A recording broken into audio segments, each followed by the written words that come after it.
Vast and Complete Dynamic. Chapter 2. Functions of an ecosystem. The function of an ecosystem is a broad, vast and complete dynamic system. It can be studied under the following three heads: energy flow, nutrient cycling, ecological succession or ecosystem development. 2.1 Energy flow.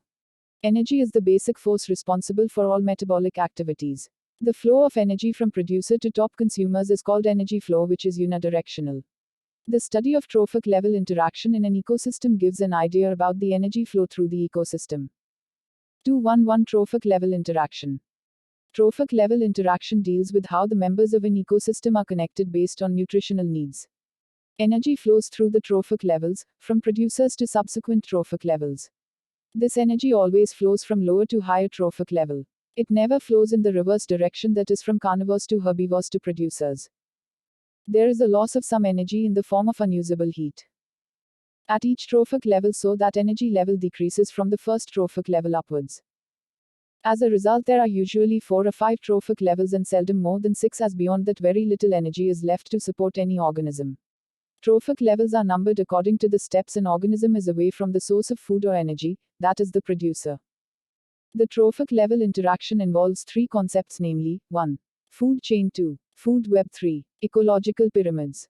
2.2 Food chain.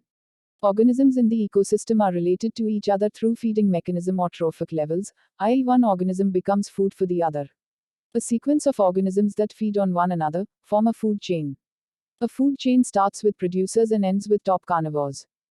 The sequence of eaten and being eaten produces transfer of food energy, and it is known as food chain. The plant converts solar energy into chemical energy by photosynthesis.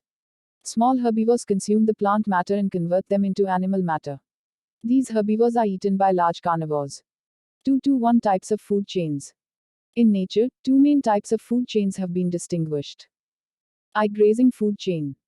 The consumers which start the food chain, utilizing the plant or plant part as their food, constitute the grazing food chain. This food chain begins from green plants at the base, and the primary consumer is herbivore. Grazing. For example, in terrestrial ecosystem, grass is eaten up by caterpillar, which is eaten by lizard, and lizard is eaten by snake. In aquatic ecosystem, phytoplanktons is eaten by zooplanktons, which is eaten by fishes, and fishes are eaten by pelicans. Detritus food chain. It starts from dead organic matter of decaying animals and plant bodies consumed by the microorganisms, and then to detritus feeding organism called detrivores or decomposer into other predators. Litter. Earthworms.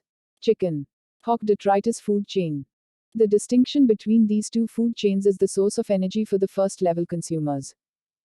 In the grazing food chain, the primary source of energy is living plant biomass, while in the detritus food chain, the source of energy is dead organic matter or detritus. The 2 food chains are linked. The initial energy source for detritus food chain is the waste materials and dead organic matter from the grazing food chain. 2.3 Food web. A food chain represents only one part of the food or energy flow through an ecosystem and implies a simple, isolated relationship, which seldom occurs in the ecosystems. An ecosystem may consist of several interrelated food chains. More typically, the same food resource is part of more than one chain, especially when that resource is at the lower trophic levels. A food web illustrates all possible transfers of energy and nutrients among the organisms in an ecosystem, whereas a food chain traces only one pathway of the food.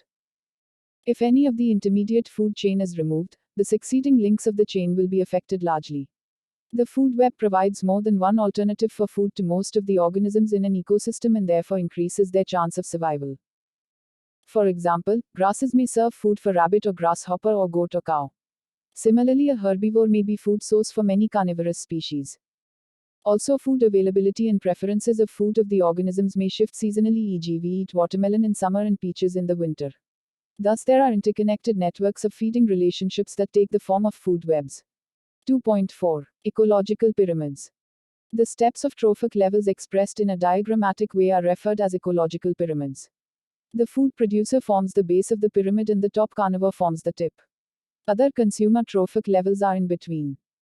The pyramid consists of a number of horizontal bars depicting specific trophic levels, which are arranged sequentially from primary producer level through herbivore, carnivore onwards.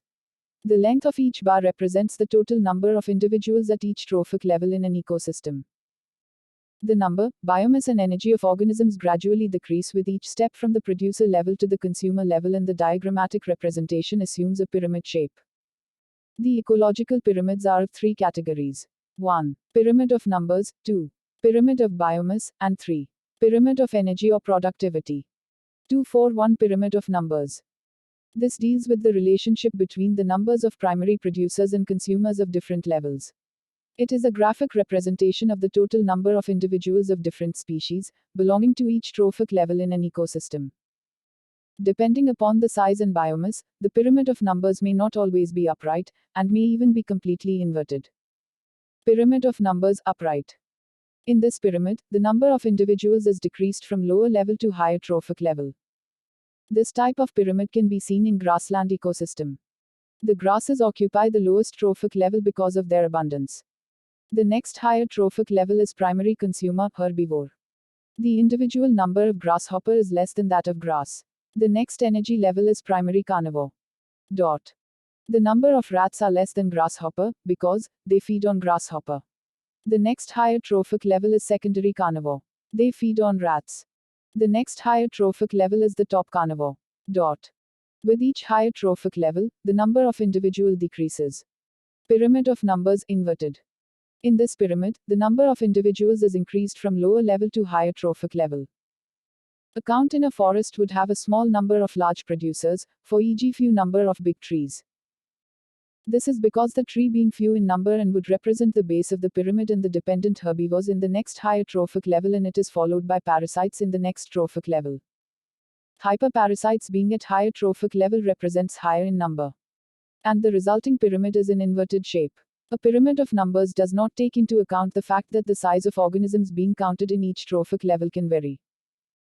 It is very difficult to count all the organisms in a pyramid of numbers, and so the pyramid of number does not completely define the trophic structure for an ecosystem. 242 Pyramid of biomass. In order to overcome the shortcomings of pyramid of numbers, the pyramid of biomass is used. In this approach, individuals in each trophic level are weighed instead of being counted. This gives us a pyramid of biomass, i.e., the total dry weight of all organisms at each trophic level at a particular time. Pyramid of biomass is usually determined by collecting all organisms occupying each trophic level separately and measuring their dry weight. This overcomes the size difference problem because all kinds of organisms at a trophic level are weighed. Biomass is measured in G per meter.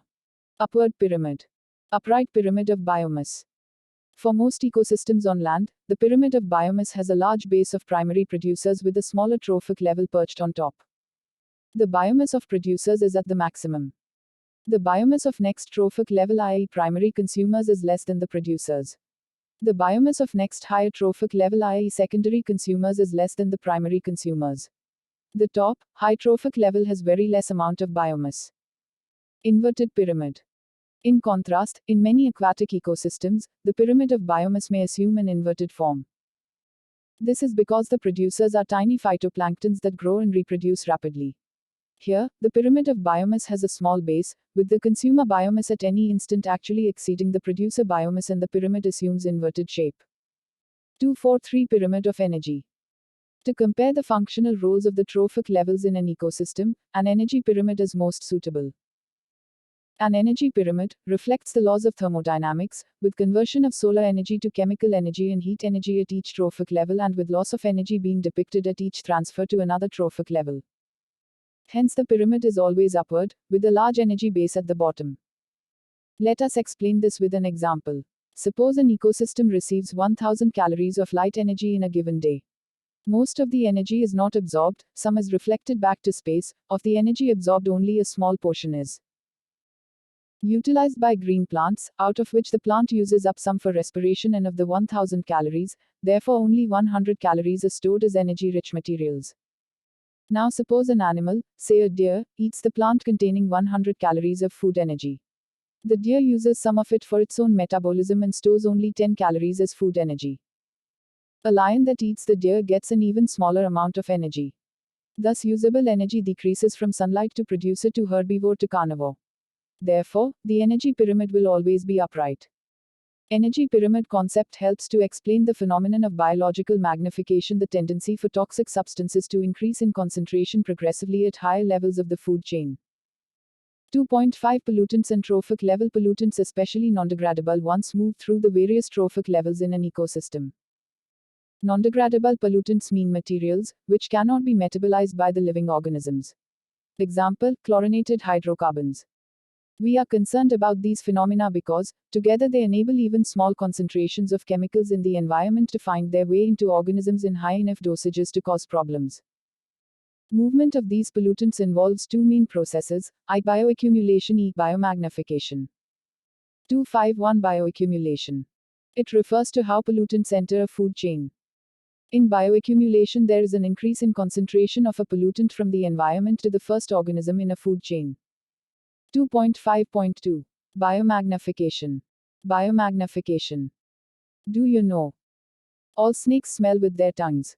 When a snake sticks out its tongue, it smells its surroundings. The moist tongue collects scents and small organisms from whatever it touches and from the air around it. When the tongue goes back into the mouth, the forks touch a special sensory spot called the Jacobson's organ on the roof of the mouth and tells the snake what it smells. Snakes have a small notch in their lips that they can stick their tongues through so they don't need to open their mouths.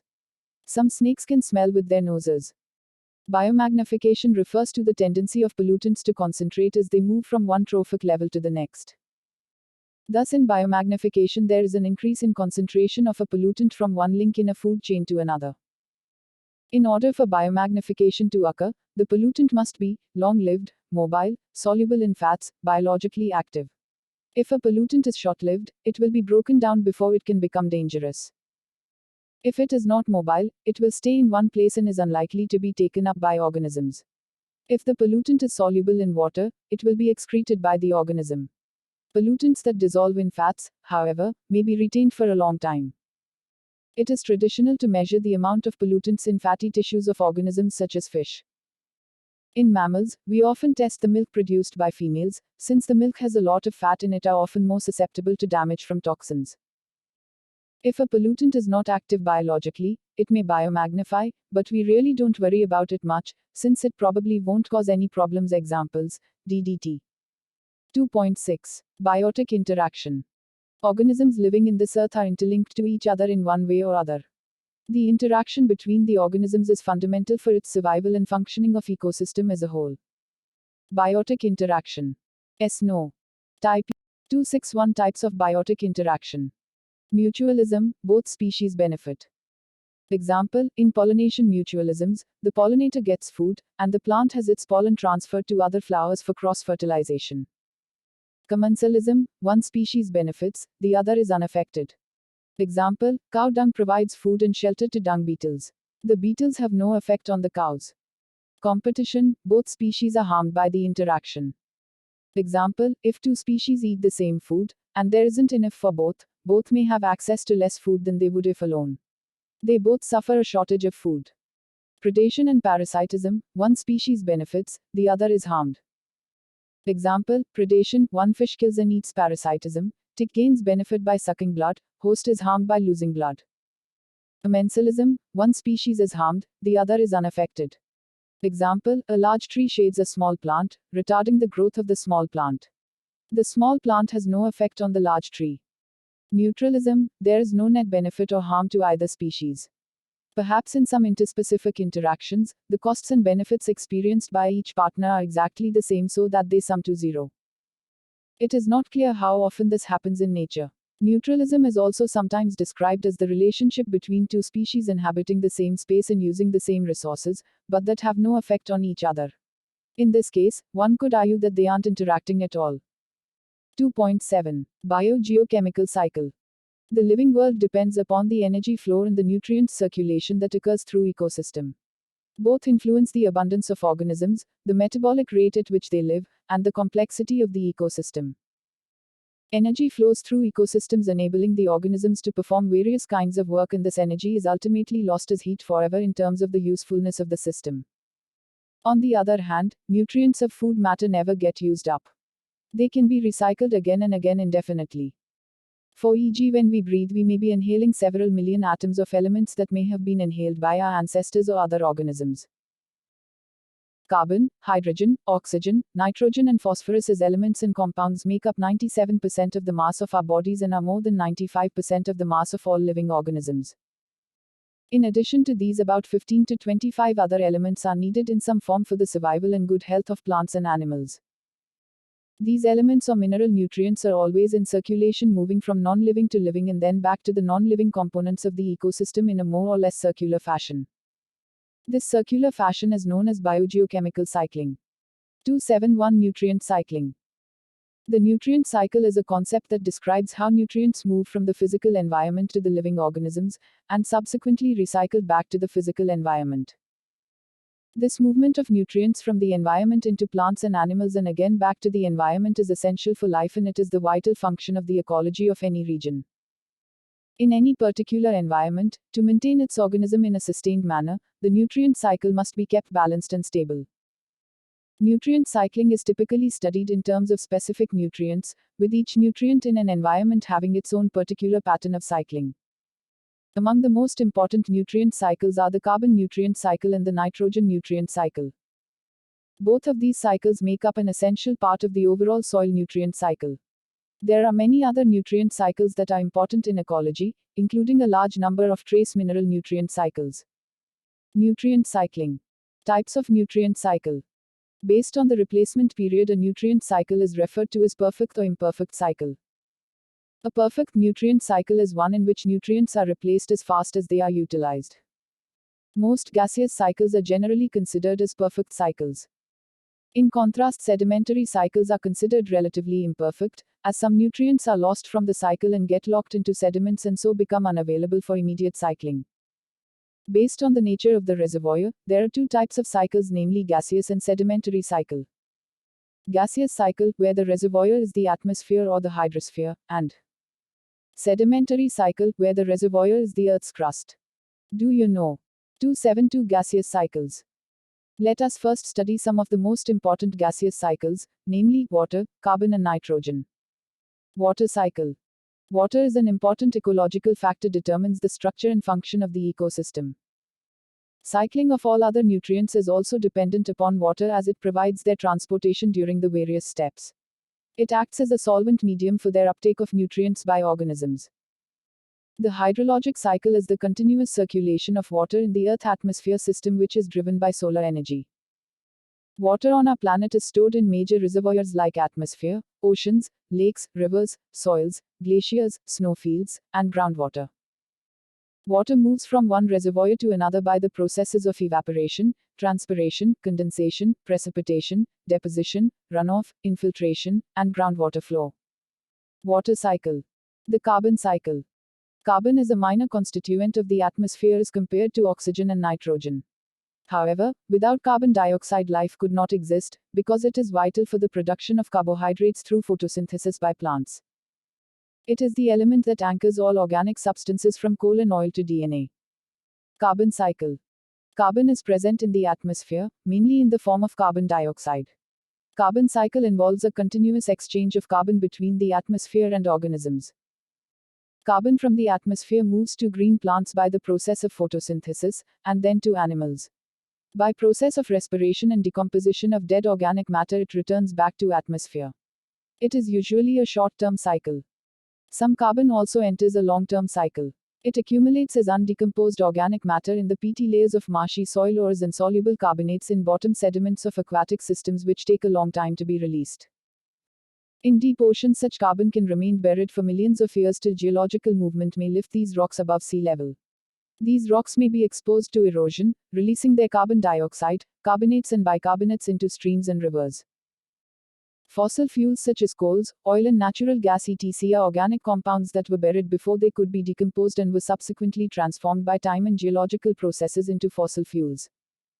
When they are burned, the carbon stored in them is released back into the atmosphere as carbon dioxide. The nitrogen cycle. Nitrogen is an essential constituent of protein and is a basic building block of all living tissue. It constitutes nearly 16% by weight of all the proteins. Nitrogen cycle. There is an inexhaustible supply of nitrogen in the atmosphere, but the elemental form cannot be used directly by most of the living organisms. Nitrogen needs to be fixed. That is, converted to ammonia, nitrites or nitrates, before it can be taken up by plants. Nitrogen fixation on Earth is accomplished in 3 different ways. By microorganisms. By man using industrial processes, and to a limited extent by atmospheric phenomena such as thunder and lightning.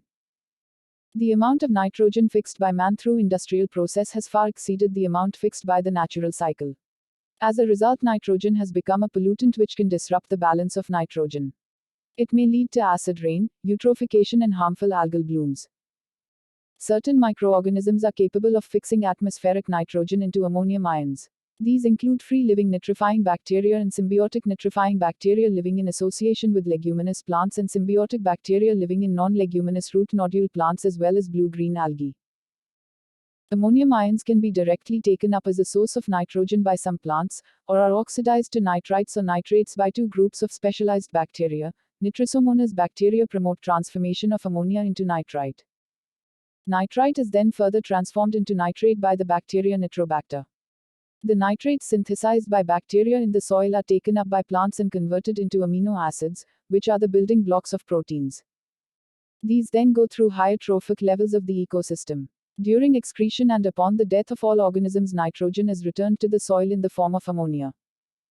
Certain quantity of soil nitrates, being highly soluble in water, is lost to the system by being transported away by surface runoff or groundwater. In the soil as well as oceans, there are special denitrifying bacteria, which convert the nitrites to elemental nitrogen. This nitrogen escapes into the atmosphere, thus completing the cycle. The periodic thunderstorms convert the gaseous nitrogen in the atmosphere to ammonia and nitrates, which env02 reach the Earth's surface through precipitation and then into the soil to be utilized by plants. Do you know?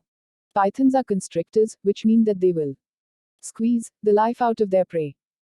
They coil themselves around their prey, and with each breath the creature takes, the snake will squeeze a little tighter until they stop breathing completely. Once the heart stops, the prey is swallowed whole. The entire animal is digested in the snake's stomach except for fur or feathers. 273 Sedimentary cycle. Phosphorus, calcium, and magnesium circulate by means of the sedimentary cycle. The element involved in the sedimentary cycle normally does not cycle through the atmosphere but follows a basic pattern of flow through erosion, sedimentation, mountain building, volcanic activity, and biological transport through the excreta of marine birds. Phosphorus cycle. Phosphorus plays a central role in aquatic ecosystems and water quality. Unlike carbon and nitrogen, which come primarily from the atmosphere, phosphorus occurs in large amounts as a mineral in phosphate rocks and enters the cycle from erosion and mining activities. This is the nutrient considered to be the main cause of excessive growth of rooted and free-floating microscopic plants in lakes. Phosphorus cycle. The main storage for phosphorus is in the Earth's crust. On land, phosphorus is usually found in the form of phosphates. By the process of weathering and erosion, phosphates enter rivers and streams that transport them to the ocean. In the ocean, once the phosphorus accumulates on continental shelves in the form of insoluble deposits. After millions of years, the crustal plates rise from the seafloor and expose the phosphates on land. After more time, weathering will release them from rock and the cycle's geochemical phase begins again. Sulfur cycle. The sulfur reservoir is in the soil and sediments where it is locked in organic and inorganic deposits in the form of sulfates, sulfides, and organic sulfur. It is released by weathering of rocks, erosional runoff, and decomposition of organic matter and is carried to terrestrial and aquatic ecosystems in salt solution. The sulfur cycle is mostly sedimentary except two of its compounds, hydrogen sulfide and sulfur dioxide. Add a gaseous component to its normal sedimentary cycle. Sulfur enters the atmosphere from several sources like volcanic eruptions, combustion of fossil fuels, from surface of ocean, and from gases released by decomposition. Atmospheric hydrogen sulfide also gets oxidized into sulfur dioxide. Atmospheric sulfur dioxide is carried back to the earth after being dissolved in rainwater as weak sulfuric acid. Sulfur cycle. Whatever the source, sulfur in the form of sulfates is taken up by plants and incorporated through a series of metabolic processes into sulfur-bearing amino acid, which is incorporated in the proteins of autotroph tissues. It then passes through the grazing food chain. Sulfur bound in living organism is carried back to the soil, to the bottom of ponds and lakes, and sees through excretion and decomposition of dead organic material. The biogeochemical cycles discussed here are only a few of the many cycles present in the ecosystem. These cycles usually do not operate independently but interact with each other at some point or the other. Do you know? Fur picking, the universal habit among the apes and monkeys, is not a hunt for lice or fleas. Succession is a universal process. 2.8. Ecological succession. Succession is a universal process of directional change in vegetation, on an ecological timescale. Succession occurs when a series of communities replace one another due to large-scale destruction, either natural or man-made. This process continues, one community replacing another community, until a stable, mature community develops. Succession is a progressive series of changes which leads to the establishment of a relatively stable climax community. Ecological succession. The first plant to colonize an area is called the pioneer community. The final stage of succession is called the climax community. The stage leading to the climax community are called successional stages or seras. Succession is characterized by the following: increased productivity, the shift of nutrients from the reservoirs, increased diversity of organisms with increased niche development, and a gradual increase in the complexity of food webs. 281 Primary succession. In primary succession on a terrestrial site, the new site is first colonized by a few hardy pioneer species that are often microbes, lichens, and mosses. The pioneers over a few generations alter the habitat conditions by their growth and development. These new conditions may be conducive to the establishment of additional organisms that may subsequently arrive at the site. The pioneers, through their death, any decay, leave patches of organic matter in which small animals can live. The organic matter produced by these pioneer species produce organic acids during decomposition that dissolve and etch the substratum, releasing nutrients to the substratum. Organic debris accumulates in pockets and crevices, providing soil in which seeds can become lodged and grow. As the community of organisms continues to develop, it becomes more diverse and competition increases, but at the same time new niche opportunities develops. The pioneer species disappear as the habitat conditions change and invasion of new species progresses, leading to the replacement of the preceding community. 281 Secondary succession. Secondary succession occurs when plants recognize an area in which the climax community has been disturbed. Secondary succession is the sequential development of biotic communities after the complete or partial destruction of the existing community. A mature or intermediate community may be destroyed by natural events such as floods, droughts, fires, or storms, or by human interventions such as deforestation, agriculture, overgrazing, etc. This abandoned farmland is first invaded by hardy species of grasses that can survive in bare, sun-baked soil. These grasses may be soon joined by tall grasses and herbaceous plants. These dominate the ecosystem for some years along with mice, rabbits, insects, and seed-eating birds. Eventually, some trees come up in this area, seeds of which may be brought by wind or animals. And over the years, a forest community develops. Thus, an abandoned farmland over a period becomes dominated by trees and is transformed into a forest. The differences between primary and secondary succession. The secondary succession starts on a well-developed soil already formed at the site. Thus, secondary succession is relatively faster as compared to primary succession, which may often require hundreds of years. 282 Autogenic and allogenic succession. When succession is brought about by living inhabitants of that community itself, the process is called autogenic succession, while change brought about by outside forces is known as allogenic succession. 283 Autotrophic and heterotrophic succession. Succession in which, initially the green plants are much greater as quantity is known as autotrophic succession, and the ones in which the heterotrophs are greater in quantity is known as heterotrophic succession. Succession would occur faster in area existing in the middle of the large continent. This is because, here all propagules or seeds of plants belonging to the different seras would reach much faster, establish and ultimately result in climax community.